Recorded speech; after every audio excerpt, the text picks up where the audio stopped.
Since today is the feast of St Thomas Aquinas, I'm going to do a very short video on the importance of St Thomas and his work to the Church, and even today in the 21st century.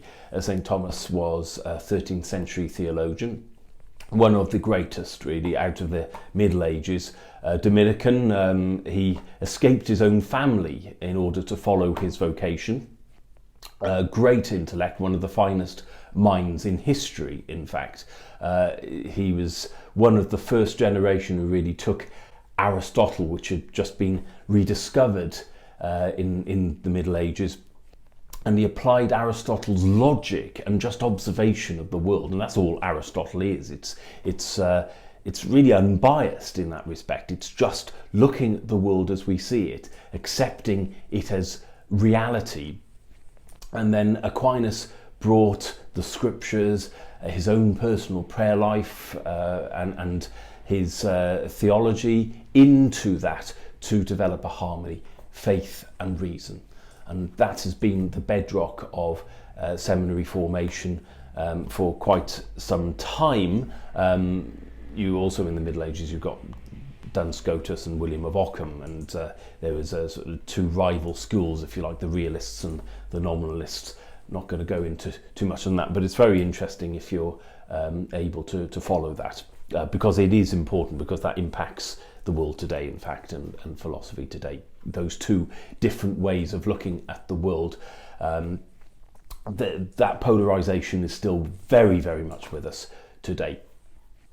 In the 18th century, in fact in 1879, Pope Leo XIII released a document called Aeternae Patris, which advocated that Thomism, the study of St Thomas's works, should be the bedrock, the foundation of the formation of priests. In the 20th century, there was a massive rejection of Thomism, of medieval scholasticism, in favour of more modern philosophy and reflecting the polarisation that I already mentioned. It's been around really since the 14th century.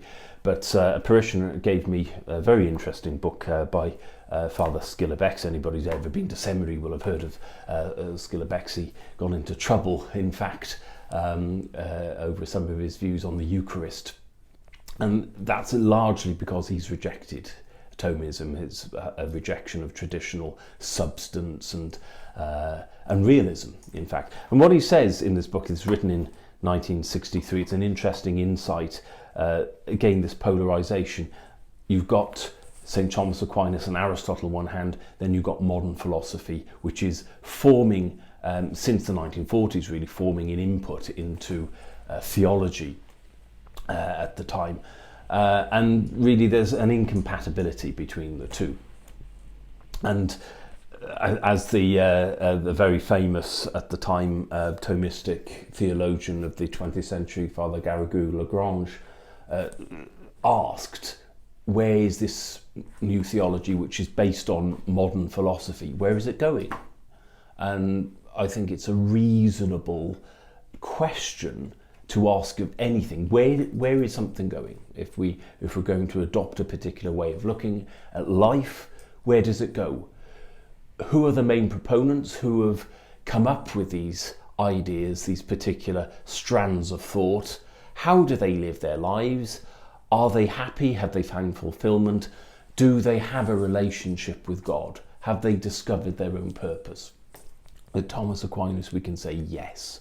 This is a trustworthy individual. He practiced what he preached. He had peace. He got it. With modern philosophy, where's it going? Existentialism.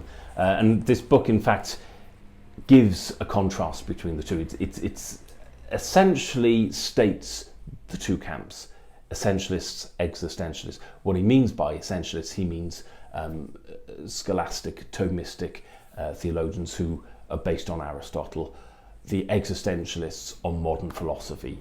At worst, Sartre, which is, there's no compatibility with Christianity at all, but you do have people trying to merge those ideas with Christianity. But again, I would ask, where does that lead? What are the fruits? To conclude, the real benefit of St Thomas Aquinas and Aristotle over modern philosophy, and thank God Aquinas is really coming back into seminaries, is, well, first of all, the fruits are plain to see. Happiness, identity, fulfillment. That our essence is defined by God. That there is such thing as human nature, and it's not just a meaningless name. That our purpose is fixed as part of our essence. It's in our very being. And that purpose is to find God, to discover God, and to have absolute happiness and fulfillment with God. You contrast that with the modern philosophy, which is by and large nominalistic. There's no recognition of the reality of human nature at all. There's no real purpose apart from trying to free ourselves from the constraints of society or other people or expectations of us. And there's very little room for God in that, in fact. You really do have to shoehorn God into that. And it's a denial of creation. It's a denial of how we actually fit in, how we come from creation. Jean-Paul Sartre, the most famous existentialist, his whole point really is that existence precedes essence. So we exist first and then we invent ourselves. And that's completely the wrong way round. We are given an essence first. We don't have to find a freedom from that, because if we free ourselves from who God wants us to be, we destroy ourselves. Our fulfillment, our happiness, is truly from discovering who we are in the mind of God, in the eyes of God, and finding absolute fulfillment in that as we have been created.